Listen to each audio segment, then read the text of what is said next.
பாருங்க, இந்த தோசைக்கு இட்லிக்கு சூப்பராக இருக்குங்க. தோசைக்கு அவ்வளோ சூப்பராக இருக்குதுங்க. டேஸ்ட் வந்து சும்மா அட்டகாசமாக இருக்கும். இந்த தேங்காய் கொஞ்சம் அந்த வெங்காயம்லாம் வாயில் கடிபடும் போது அவ்வளோ சூப்பராக இருக்குங்க. நீங்களும் வாங்க சாப்பிட்லாம். என் அன்புள்ளங்களுக்கு வணக்கம். நான் இன்னைக்கு கொங்கு நாட்டு பாரம்பரிய தக்காளி குழம்புங்க. இந்த மாதிரி என்ன தேவையான பொருள்னு பார்த்துடலாங்களா? வெங்காயம் ஒரு 2 கைப்பிடி அளவுங்க, சின்ன வெங்காயம். கொத்தமல்லி ஒரு 2 டீஸ்பூனுங்க. ஜீரகம் 1 டீஸ்பூன். மிளகு வந்து ஒரு 20 மிளகு வச்சுருக்கிறேங்க. கருவேப்பிலை ஒரு 2 கொத்து, 2 மிளகாய் வந்து காரத்துக்கு தகுந்த மாதிரி போட்டுக்கலாங்க. இது ரொம்ப காரமாக இருக்கும், அதுக்காக 2 தக்காளி, ஒரு சின்ன ஒரு மூடி தேங்காய் துருவி வச்சுருக்கிறேங்க. இது வந்து இந்த தேங்காய் வந்து குட்டி குட்டி தான் பல்லாக கட் பண்ணி வச்சுருக்கேன். அப்புறம் கொஞ்சம் ஒரு 10 சின்ன வெங்காயம் 2ஆக கட் பண்ணி வச்சுருக்கேன். இப்போ இது வந்து தாளிக்கிறப்ப போடுவோம். இப்போ இந்த தக்காளியை நல்லா வதக்கிக்கலாங்க. வதக்கி இதெல்லாம் கொஞ்சம் இதுக்கு ஒரு மசாலா அரைக்கணும். இதெல்லாம் ஃபஸ்ட்டு அரைச்சிக்கலாங்க. ஒரு 3 ஸ்பூன் ஆகிற மாதிரி கடலெண்ணெய் ஊற்றிக்கலாங்க.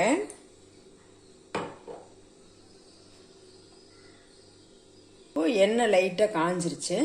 இப்போ வந்து மிளகு, ஜீரகம், கொத்தமல்லி இது எல்லாத்தையும் ஒன்றா போட்டுக்கலாங்க.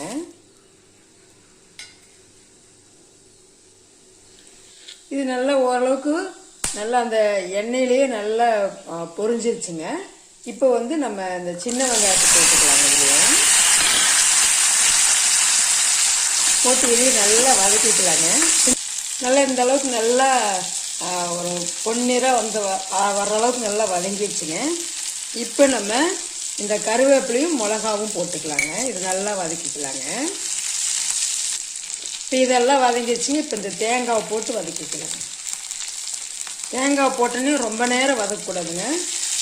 அவ்வளோதான். இதில் அப்படியே ஒரு சூட்லேயே ஒரு கிளறி விட்டு அப்படியே நிறுத்திட வேண்டியதாங்க. இதை எடுத்து நம்ம ஆற விட்டுடலாம்.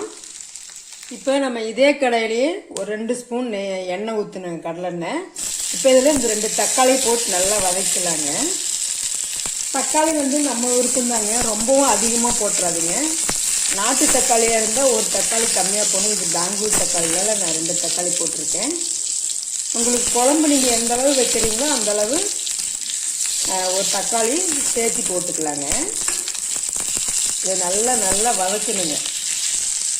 இந்த மாதிரி நல்லா தோல் சுருங்குற அளவுக்கு நல்லா வதக்கிக்கணுங்க. இப்போ இது கூட நம்ம ஒரு சின்ன பீஸ் இஞ்சி போட்டுக்கலாங்க. இப்போ இதை நிறுத்திடலாங்க. நிறுத்திட்டு ஆறுனதுக்கப்புறம் இதை வந்து அரைச்சி எடுத்துக்கலாங்க. இதே சட்டிலேயே நான் 1 ஸ்பூன் எண்ணெய் ஊற்றிருக்கிறேங்க, கடலெண்ணெய். எண்ணெய் காஞ்சிருச்சு. கொஞ்சமாக கடுகு போட்டுக்கலாங்க. கடுகு பொரியுதுங்க. கொஞ்சம் 4 ஜீரகம் போட்டுக்கலாங்க. ஜீரகம் பொரிஞ்சிருச்சுங்க. சின்ன வெங்காயம் கொஞ்சம் போட்டுக்கலாங்க. சின்ன வெங்காயம் கொஞ்சம் பல்லாக தேங்காய் துருவி வச்சுருக்கிறேன், அதையும் போட்டுக்கலாங்க. வெங்காயம் ரொம்ப நல்லா வேக வேண்டியது இல்லைங்க, ஒரு பாதி வேக்காடு வந்தால் போதும். நம்ம ஏன் இந்த தேங்காய் அந்த கட் பண்ணி போட்டிருக்கோன்னா, நம்ம குழம்பு நம்ம ஊற்றி சாப்பிடும்போது இடையில ரெண்டும் கடிபட்டு சாப்பிட்டோம்னா அவ்வளோ டேஸ்ட்டாக இருக்குங்க. பாதி வந்தால் போதுங்க, அப்படியே குழம்புலையே பாதி வந்துடும். இப்போ அரைச்ச ஜாமான்கள்லாம் ஊற்றிடலாங்களா? இப்போ மசாலாவை ஊற்றிடலாங்க. இது இந்த இந்த மசாலா அரைச்ச வறுத்தோம் இல்லைங்களா, அதெல்லாம் வந்து ரொம்ப ஃபைன் பேஸ்ட்டாக அரைக்க தேவையில்லைங்க. இந்த மாதிரி ஓரளவுக்கு திப்பியாக அரைச்சிங்கனாவே நீங்கள் போதும். ரொம்பவும் இது ஃபைனாக அரைக்க தேவையில்லை. இது நல்லா ஒரு கொதி வரட்டுங்க. கொதி வந்ததுக்கப்புறம் நம்ம இந்த தக்காளியை போட்டுடலாங்க. தக்காளி வந்து நல்லா ஃபைனாக அரைச்சிக்கணுங்க. கொதிக்க ஆரம்பிக்கிறப்ப கொஞ்சம் மஞ்சள் தூள் போட்டுக்கலாங்க. நல்லா கொதிச்சிருச்சு. இப்போ நம்ம தக்காளி அரைச்சி வச்சிருந்தோம் இல்லைங்களா, அதையும் ஊற்றிக்கலாம். நம்ம வந்து மிளகாத்தூளோ மிளகாய் பொடியோ அதெல்லாம் எதுவும் தேவையில்லைங்க. ஏன்னா நம்ம மிளகு போட்டிருக்கிறோம், அப்புறம் நம்ம மிளகாவும் போட்டிருக்கிறோம். அதனால் வேறு எதுவும் போட தேவையில்லை.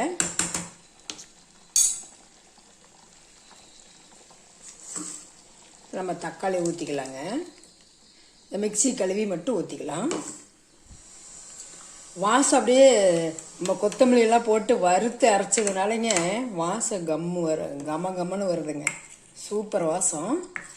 இப்போ நம்ம இந்த குழம்பு வந்து திக்னஸ் இதுவே போதுங்க. ரொம்ப தண்ணியாட்டம் ஊற்றிட வேண்டாம். ஏன்னா இது வந்து இப்படி இருந்தால் தான் நல்லாயிருக்கும். இது வந்து இட்லி, தோசை, சப்பாத்தி, சாதம் எதுக்கு வேணாலும் போட்டுக்கலாங்க. அதுவும் இல்லாமல் நம்ம இந்த சின்ன வெங்காயமும் இந்த தேங்காய் வந்து கட் பண்ணி போட்டுக்கிறோம் இல்லைங்களா, இதெல்லாம் நம்ம அப்படியே இடையில சாப்பிடும்போது கடிபட்டு சாப்பிட்றது அவ்வளோ டேஸ்ட்டாக இருக்குங்க. இப்போ இது நல்லா கொதிச்சிருச்சுங்க.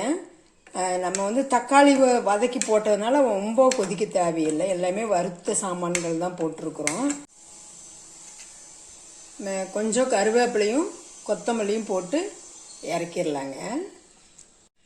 எங்களுடைய பாரம்பரியமான அந்த குழம்ப நீங்களும் செஞ்சு பார்த்துட்டு டேஸ்ட் எப்படி இருக்குதுன்னு கமெண்ட் பண்ணுங்கள். பிடிச்சிருந்தா சப்ஸ்கிரைப் பண்ணுங்கள். தேங்க்யூ.